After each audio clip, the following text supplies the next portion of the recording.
Today I'm going to speak about analyzing artwork for its meaning. Analyzing an artwork through meaning and metaphor. Georgia O'Keeffe once said, "You write about my flower as if I think and see what you think and see, and I don't." It's important to realize that when analyzing work, there are two different interpretations that can be made of it. One is the artist's intention, what the artist wants us, the viewer, to understand, think, or feel about the work that they have produced. Equally important, the viewer interpretation, the way we see and understand the work and what we take away from it. To really get a good sense of viewer interpretation of an artist's work in relation to the artist's intention, it's really advisable to go to an exhibition and to see the work in its physical form and to experience it. This way you have a better opportunity to create a viewer interpretation of the work. To do this, I'm going to speak about Nino Sarabutra's What Will You Leave Behind exhibition, which took place in the Ardell Gallery in Bangkok in 2013. Now, I went to see this exhibition in the gallery and to experience the work firsthand. On arriving to the Ardell Gallery, I was struck by the entrance to the gallery. A sign on the floor read, "Please remove your shoes to experience this artwork." Beyond this was the door, the glass door to the exhibition space, and a series of clay skulls across the floor that made a carpet for you to walk on. When I arrived at the gallery, I was the only person there, and so I was left with the experience of seeing the sign that was telling me that I could take my shoes off and to walk on the artwork. But as I could not see anybody else doing that, you did have a sense of, am I actually allowed to do this? So it was a bit of an unusual situation where you are questioning how you're going to interact with this artwork in a way that you may not have that same feeling when you're going to an exhibition to look at paintings, for example. The artist uses a very simple technique to produce each skull. Using white clay, the artist presses to create the shape of a skull to a certain size and imprints two round circles for eyes and a small little mark for a nose. These clay sculptures are not trying to replicate what a human skull really looks like. Instead, these are symbols that help us to think about life and death. And with the question, what will you leave behind, we're asked to consider this in a very personal way. Interestingly, the artist did not produce all of the skulls that we see exhibited on the floor of the gallery.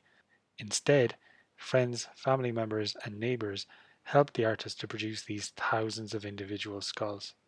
When these people were helping to produce them, the artist had asked each individual to consider the answer to their question, "What will you leave behind?" as they produce the skulls. So in this way, the artist is definitely more interested in the idea behind the work rather than the production of the work itself. The artist's goal is to get you to think and to answer the question that she's posed of you in a very personal way unique to you. The physical process of walking on the actual artwork itself is very significant. The viewer is interacting with the work in a sensory way.